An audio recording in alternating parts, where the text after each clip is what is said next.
올 한 해는 코로나로 인해 더욱 힘든 시기를 살아온 듯합니다. 솔로몬 왕이 말한 대로 인생 자체가 수고라는 말이 공감이 됩니다. 수고한다는 말은 전도서에서만 30번 이상 반복되는 중요한 단어입니다. 이 단어는 땀 흘리며 힘들게 중노동한다는 강한 의미를 가지고 있습니다.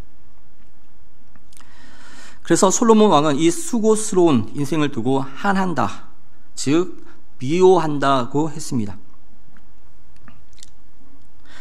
한 생을 살면서 쉬지 않고 땀 흘려 수고한 대가가 다른 사람에게 돌아가고 자신에게는 슬픔만이 남는 것이 헤아렛의 인생이라면 산다는 것도 미워지고 수고하는 것도 싫어지는 것이 솔로몬이 솔직한 마음인 것입니다. 솔로몬 왕만 그런 것이 아니라 저도 그렇습니다. 한평생 수고했는데 남한테 가면 인생을 수고라는 관점에서만 본다면 우리도 비관적인 결론을 내릴 수밖에 없겠지요. 그러나 사람에게는 행복을 추구하는 본성이 있기에 다른 관점에서 생각해 볼 필요가 있습니다. 어차피 태어나서 수고하다 죽는 것이 사람에게 피할 수 없는 운명이라면 보다 즐겁게, 보다 보람있게 살 수는 없을까 하는 바람이 우리 모두에게 있습니다. 본문에서 솔로몬은 우리에게 더 나은 삶의 길이 있다고 가르칩니다. 먼저 먹고 마시는 중에 자족하는 것이요, 둘째는 자기 일을 즐기는 것이요, 셋째는 기쁜 마음으로 선행을 행하는 것이라고 합니다. 3장 12절 말씀까지 보면 이렇게 세 가지입니다. 다시 한번 말씀드리면, 먼저 먹고 마시는 중에 자족하는 것이요, 둘째는 자기 일을 즐기는 것이요, 셋째는 기쁜 마음으로 선행을 행하는 것입니다. 정리하면 일하는 그 자체를 즐기며 만족하고 그 일이 선을 행하는 것이 될 수 있다면 그것보다 더 행복한 인생이 없다는 말입니다. 그러면 우리가 실제로 이러한 삶을 구할 수 있는 지혜와 능력을 어디에서 얻을 수 있을까요? 그것은 오직 우리에게 지혜와 지식과 희락을 주시는 하나님께로부터 얻을 수 있습니다. 다시 말해서 예수 믿고 하나님의 자녀가 되어야 한다는 것입니다. 이런 의미에서 예수 믿는 우리 모두는 복받은 사람들입니다. 아멘. 그러나 안타깝게도 예수 믿는 우리들 중에도 많은 사람들이 자신의 삶에 만족하며 사는 것 같지 않습니다. 자신의 삶에 만족하고 사십니까? 나는 내 삶에 지금 만족해요 라고 자신 있게 말씀할 수 있는 분이 많지 않을 것 같아요. 그 이유가 어디에 있을까요? 26절을 보면 하나님이 지혜와 지식과 희락을 주시되 그 기뻐하시는 자에게 주신다고 하셨습니다. 이 말을 하나님을 기뻐하는 자에게로 풀이하면 뜻이 더 분명하게 드러납니다. 이렇게 보면 하나님은 예수님을 믿어도 자기를 진심으로 좋아하는 자에게 지혜와 지식과 희락을 주신다는 것을 알 수 있습니다. 하나님을 믿지만 예수님을 진심으로 좋아하지 않는 자에게 주시지 않는다는 거예요. 하나님을 믿으면서 정말 예수님을 진심으로 좋아하는 자에게 주신다는 것이죠. 인생을 보다 밝고 만족스럽게 살고 싶으십니까? 그렇다면 하나님을 사랑하시기 바랍니다. 그분이 주시는 조건, 환경이 아니라 하나님 그 자체를 기뻐하시고 사랑하시기 바랍니다. 근데 하나님 자체가 아니라 하나님이 주시는 그 어떤 것을 바라보고 신앙생활 하시지는 않으신가요? 그런 분들을 주위에서 참 많이 보게 되어집니다. 하나님이 주시는 그 어떤 것이 넘쳐나면 기뻐 죽겠고 그것이 없으면 비관해서 그냥 자포자기하는 모습을 보게 되어집니다. 요 근래 저 자신을 보니까 그렇더라고요. 뭔가 좀 나한테 들어온 것 같으면 좋아 죽겠는데 뭔가 싹 빠져나가면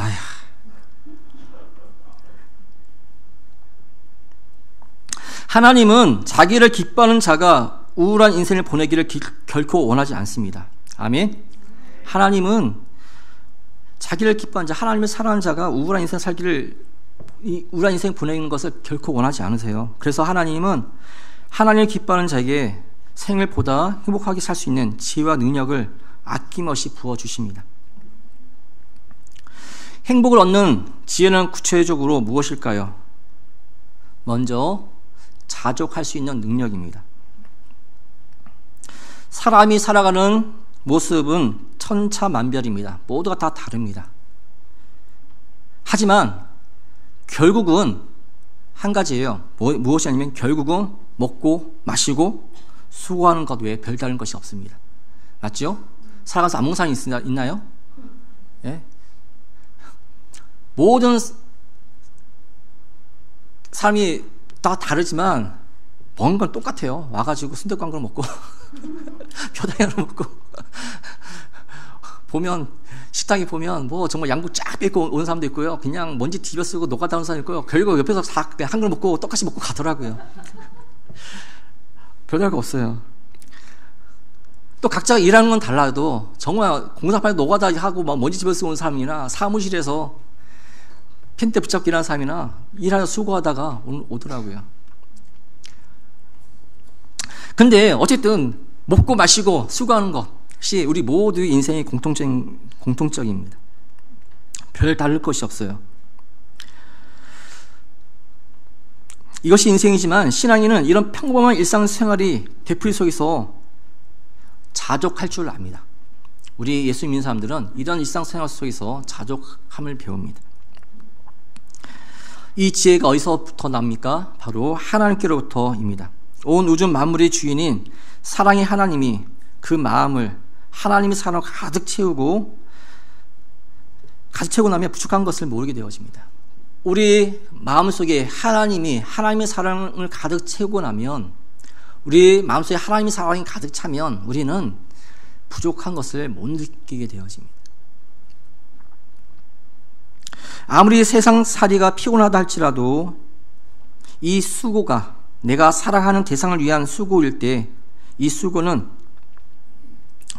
내가 사랑하는 그가 알아줄 때, 이 수고가 다 끝나고 나면 나를 사랑하는 그분이 기다리고 있는 영광의 나라가 기다리고 있다고 생각하면 고통도 잠깐이고 다시 감사하고 기뻐할 수 있는 힘을 얻게 되어집니다.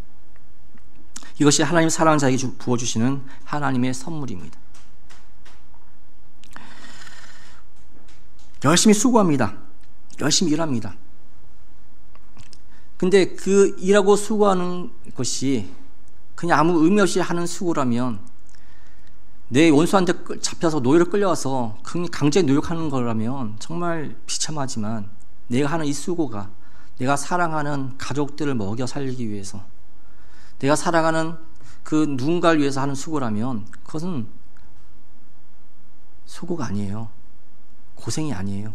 고생은 고생인데 그게 행복으로 다가옵니다. 김영희 선생님이 식당 일을 하시면서 힘드시잖아요. 그렇죠. 힘드시잖아요. 근데 내가 이렇게 일한 것 때문에 내 자식들이, 손주가 편안하게 살 수 있다는 것을 알기 때문에 그것은 행복인 거예요. 정말 무엇이 비참한 건가 생각해 봤어요. 무엇이 비참한 걸까요? 정말 내가 사랑하는 대상에게 마땅히 무엇인가를 해줘야 되는데 해줄 수도 없을 때, 그때 가장 비참하더라고요.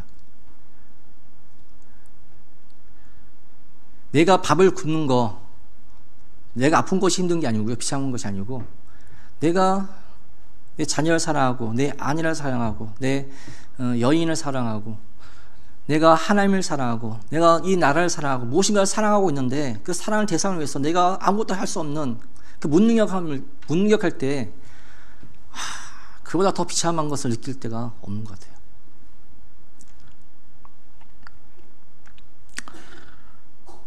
그래서 십자가에 못 박히신 예수님은 행복했습니다. 사랑하는 여러분들을 위해서 무엇인가를 할 수 있었기 때문에. 그게 뭐예요? 예. 내가 사랑하는 나의 백성들을 위해서 대신 십자가에서 주어줄 수 있는 무엇인가를 할 수 있었기 때문에, 그들에게 새 생명을 줄 수 있었기 때문에 십자가의 그 고통은 너무너무 끔찍했지만 십자가 상에서 예수님은 행복하신 거예요. 사랑하는 그 누군가 대상을 때문에 우리 각자에게도 십자가가 주어진다면 그 십자가는 행복한 거예요. 근데 그 십자가조차 주어지지 않는다면 참 그게 불행이에요.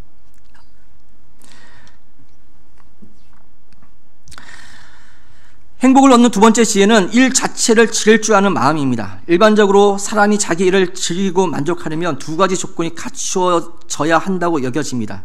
자기가 하고 싶은 일을 해야 한다는 것, 그리고 자기가 일한 만큼 대가를 받을 수 있어야 한다는 것입니다. 그렇죠? 일을 하는데 내가 하고 싶은 일을 하는 거예요. 내가 좋아하는 일을 하는 거예요. 그거 좋죠. 그리고 내가 일한 만큼 충분한 대가를, 내가 이만큼 했으니까 이만큼 받아야 돼. 월급 이만큼 받아야 되는데 그만큼 받아요. 그보다 더 좋은 건 없어요. 그러나 이 두 가지는 필요 조건이지 필수 조건은 아닙니다. 성경은 우리에게 그런 조건을 갖춰준 적이 없습니다. 그렇다면 하나님을 믿는 우리들은 어떻게 이를 즐거워하고 만족하게 감당할 수 있을까요? 먼저 믿는 자들은 일 자체가 하나님이 주신 명령임을 압니다. 창세기 3장 17절에 하나님께서 우리에게 일하게 하셨어요. 하나님의 명령이에요. 근데 이것을 아담이 범죄함으로 받은 저주라고 생각하는데 맞죠? 벌은 벌인데요. 근데 다시 뒤져보면 네가 이마에 땀이 흐르면 어떻게 된다고요? 먹고 산다고요. 너만 먹고 사는 것이 아니라 너뿐만 너 가족을 다 먹여 살 수 있다고요. 이마에 땀이 흐르고 허리가 휘도록 일했는데도 못 살면 그게 저주잖아요. 근데 하나님은 분명히 너가 이마에 땀이 흐르면 먹고 산다라고 약속해 주셨어요. 이게 복인 거예요. 그래서 일을 하실 때 이런 벌을 받아서 내가 일을 하네 생각하지 마시고 하나님의 은혜다 감사하시기 바랍니다. 예. 하루 일당 한 10만 원 되잖아요. 하루 일당 10만 원 되면 10만 원이면 하루만 일해도 쌀 한 포대 20kg 한 포대가 지금 한 6만 얼마? 7만 원? 비싼 8만 원 할 텐데 한 포대 사요. 쌀 한 포대 사면 그 웬만한 사람은 1년 먹을걸요? 1년 못 먹나요? 1년 먹죠? 반찬은 둘째 치고 일단은 하루만 일해도 1년 360을 먹고 산다니까요.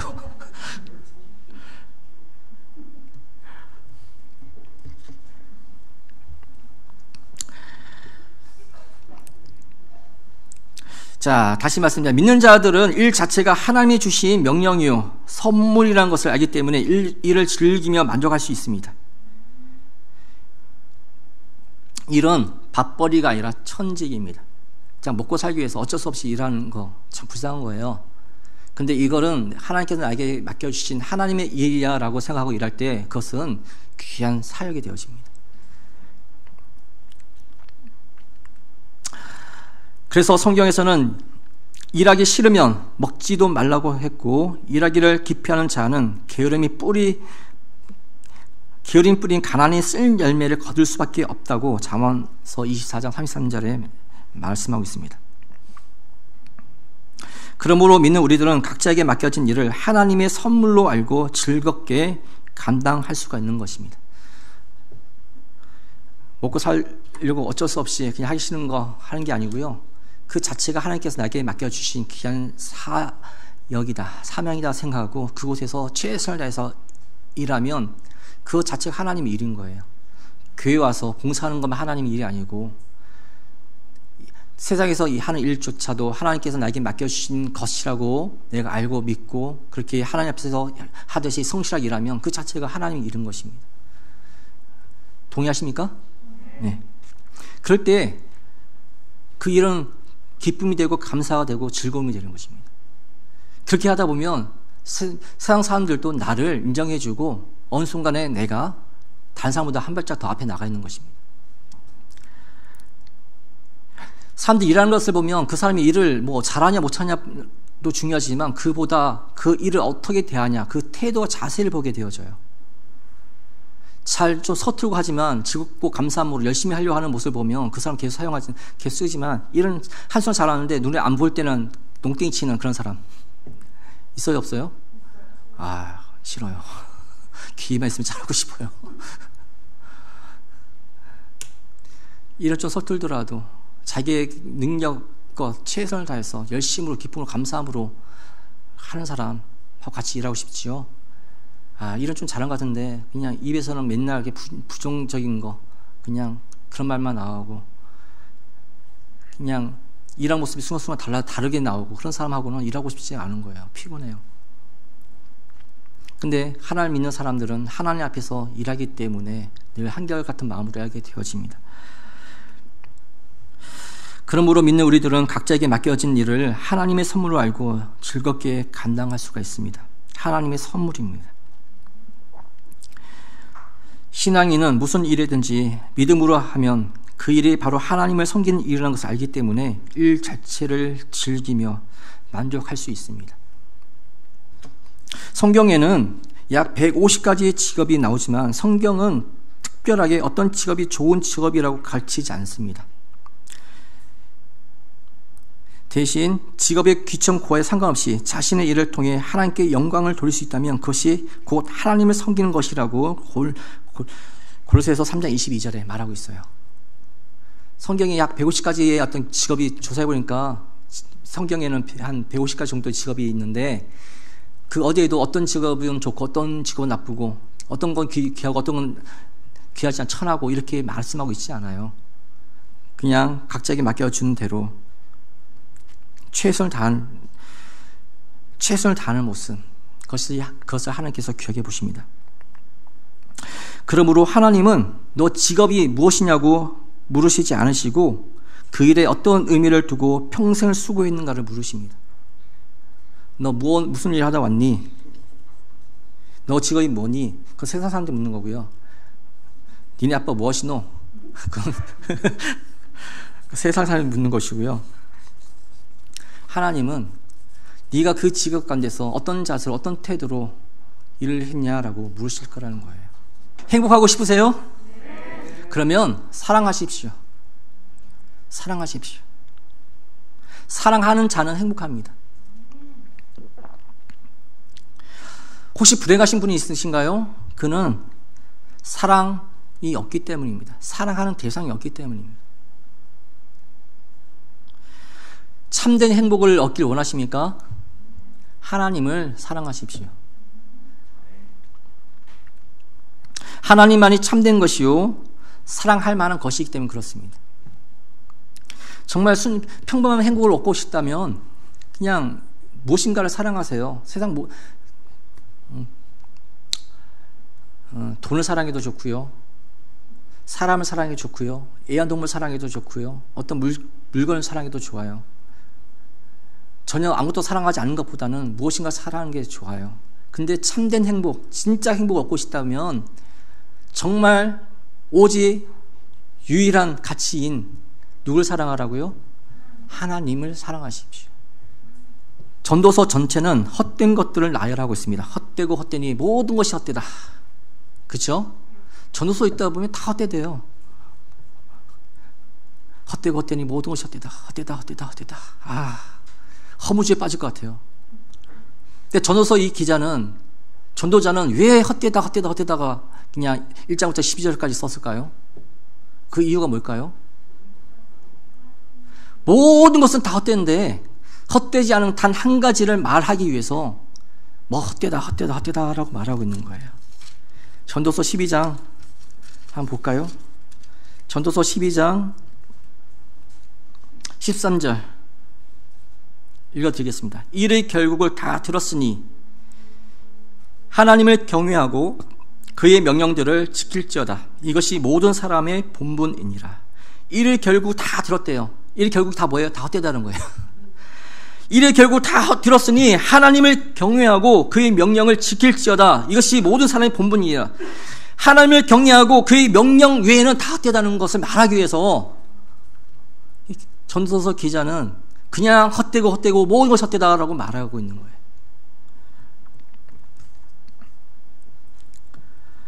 오직 하나님 한 분만이 헛되지 않습니다. 그래서 오직 하나님 한 분만이 사랑할 대상입니다. 다시 한번 묻겠습니다. 행복하고 싶으십니까? 삶의 무거운 무게 가운데서도 행복할 수 있는 것은 내가 누군가를 사랑하기 때문입니다. 삶의 무거운 무게를 내가 감당함으로 내 사랑이 만족하고 필요를 공급받으며 기뻐하는 모습을 볼 때 행복합니다.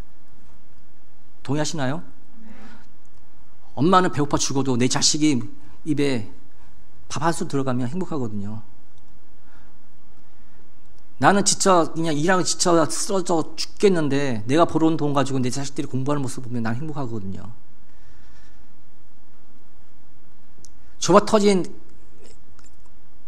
사업장에서 몇 년 내내 그 안에서 갇혀서 일해도 내 사랑 가족이 그걸 통해서 밖에 나서 활발하게 활동하고 즐기는 모습을 보면 행복하거든요. 그게 내 자유거든요. 근데 그 대상을 사랑하지 않는다면 그것은 지옥이에요. 내가 사랑하는 대상이 있기 때문에 그들을 보면서 내가 뭐 하는 거예요? 행복한 거예요. 근데 사랑이 없다면, 내가 사랑하지 않는다면 그보다 더한 지옥이 어디 있을까요? 그래서 삶이 의미가 있는데 근데 그조차도 뭐라고요? 헛되다. 헛되지 않은 것은 오직 하나님 한 분뿐이다. 그래서 하나님 사랑 그 사랑으로 우선순위가 중요한 것 같아요. 하나님을 사랑 그 사랑으로 이제 나머지 것들을 사랑하는 거예요. 나머지 것들을 다 사랑하고 그 중에 하나로 하나님을 사랑하는 것이 아니고요. 하나님을 사랑하고 그 하나님을 사랑하는 그 사랑으로 내 가족을, 내 이웃을, 형제를, 내 연인을, 교회는 하나님과 같은 거고요. 다른 것들을, 나라를, 국가를 사랑하는 겁니다.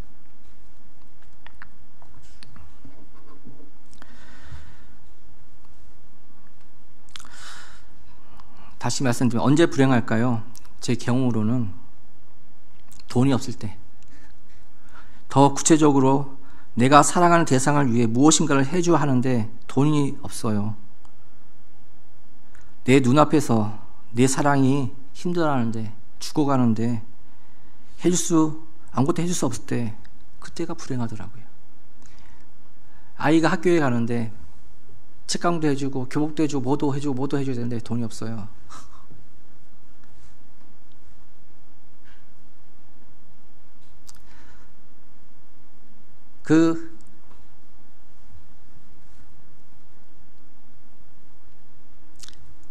그러니까 돈이 없는 자체가 아니라 내가 사랑하는 대상에게 해줄 수 없는 것 때문에 불행한 거예요. 그런데 이것이 더 나아가게 되어지면 어떻게 돼요? 그 돈을 사랑하게 되어지는 거예요. 내가 돈이 없네, 힘드네, 그래. 이 세상 끝. 이런 마음을 먹죠.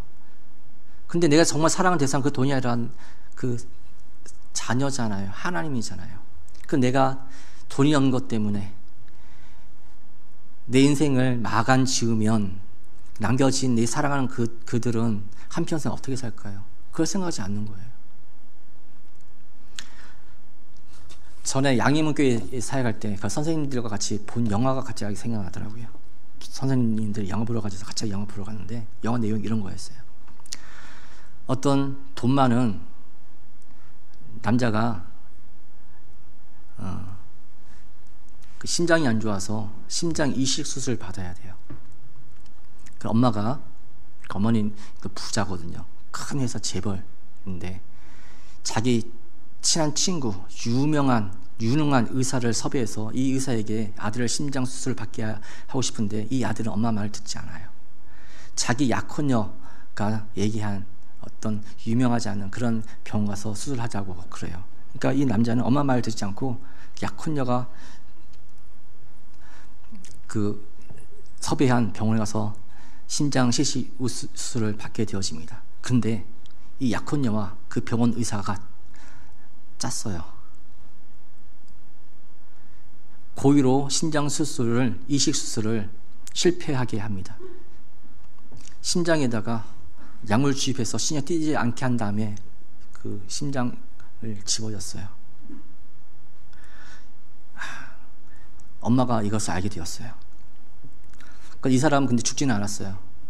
심장이 없는 상태로 기계로 피는 돌아가는데 장시간 돌 수는 없잖아요. 시간이 급박해요. 아직은 살아있어요. 기계로 피를 돌리기 때문에 살아있는데 곧 죽을 거예요. 누군가의 심장이 필요한 거예요. 이 엄마가 자기 친구 의사한테 연락을 취합니다. 내 심장을 가지고 내 아들한테 여자라. 그리고는 자기는 자살해요. 그러니까 친구 의사가 불길하게 달려와서 그 어머니에게서 신약을 꺼내서 아들에게 심장 이식을 수술을 시켜서 아들이 살고 엄마는 죽는, 그리고 그 의사와 그 약혼녀는 처벌받는 그런 내용의 영화가 갑자기 생각이 나더라고요. 그러면서 그 엄마는 불행했을까요? 행복했을까요? 좀 어렵나요? 자기가 죽은 것 때문에 억울했을까요? 내가 죽어서 내 심장을 통해서 아들이 산다면 그것이 가치 있고 그것이 행복하다 생각했기 때문에 그렇게 하지 않았을까요? 우리 예수님이 그렇게 하셨어요. 다시 말씀드리면 십자가에 못 박힌 예수님의 고통은 너무나 처절한 고통이었고 아픔이었습니다. 그러나 십자가의 예수님은 행복했다라고 윤동주 시인은 그렇게 시에서 쓰고 있습니다. 마찬가지로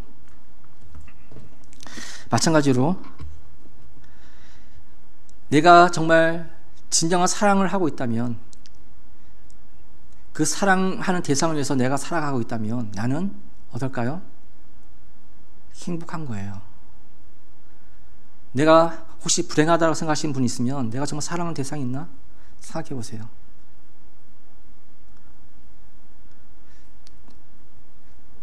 사랑하면 예뻐진다고 하잖아요. 사랑하면 예뻐진대요. 전에 몰랐는데 지금 알겠어요.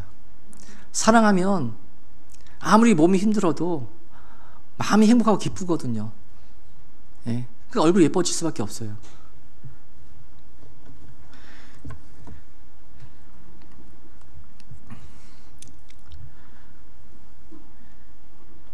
행복은 조건이 있지 않습니다. 아멘. 조건 때문에 진짜 행복의 대상을 잃어버리지 않기를 바랍니다. 사랑, 가족을 위해 돈이 필요한데 어느 순간에 돈이 사랑의 대상이 되어 있지는 않습니까? 정말 내가 사랑하는 가족을 때문에 돈이 필요하잖아요. 근데 어느 순간에 보니까 가족은 뒷전이고 그 돈 자체를 사랑하게 되어졌어요. 이게 불행의 시작이에요.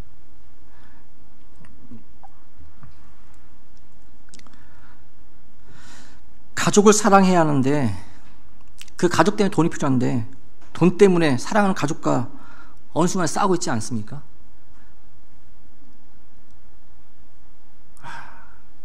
그러고 있더라고요. 노골적으로 대놓고 싸우고 있지 않지만 저도 저 자신을 잘 바라보니까 그러고 있더라고요. 대놓고 싸우고 있지는 않아요. 그래서 내 마음속에는 그게 있는 거예요. 지금 우리 아들, 딸, 우리 와이프하고는 그런 거 없지만 좀 더 넓게 형제, 자매들, 처갓집 식구들 하고 정말 대놓고 어떤 그렇게 뭐 말하고 그러는데 내 마음속에서 이렇게 싸우고 있는 거예요. 그걸 발견하게 돼요. 그 돈이 사랑의 대상이 아니라 그 가족이 사랑의 대상인데 그 가족을 사랑하지 않고 돈을 사랑하고 있는 것을 발견하게 되어집니다. 그러니까 정말 사랑의 대상들하고 멀어지고 다툼이 있고, 그리고 제일 중요한 건 내 자신이 불행해지는 거예요.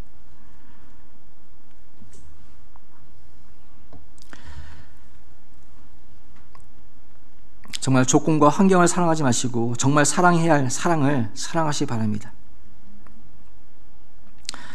정말 그러나 전도자는 말합니다. 헛되고 헛되니 모든 것이 헛되었다고. 헛되지 않은 오직 유일한 한 가지, 정말 헛되지 않은 오직 유일한 한 가지, 예수 그리스도를 사랑하시기 바랍니다.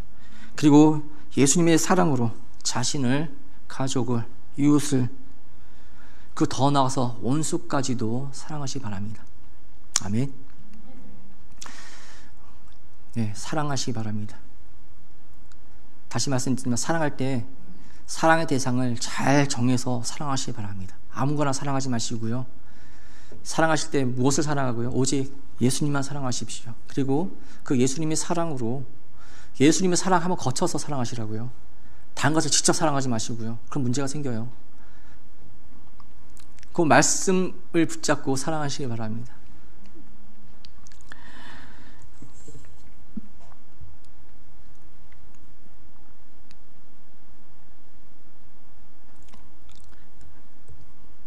많은 사람들이 그 조건 때문에 어려워하고 힘들어합니다. 그래서 사랑해야 할 본질을 놓치고 잃어버리고 나서 나중에 후회합니다.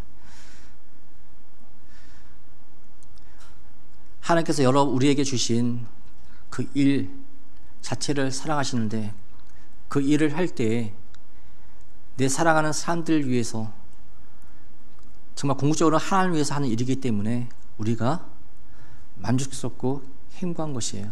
거기에서 하나님이 빠져버린다면 그리고 그 일하는 것에서 내가 사랑하는 가족들이 빠져버린다면 나는 정말 비참한 그런 삶을 살고 있는 거예요. 그래서 무슨 일을 하든지 거의 모든 원동력은 하나님이시고 하나님의 사랑이시고 그리고 나의 가족이 되어지는 겁니다. 그리고 우리 교회가 되어지는 거예요. 그것을 알고 행하는 우리들은 그래서 행복한 사람들입니다. 아멘. 네.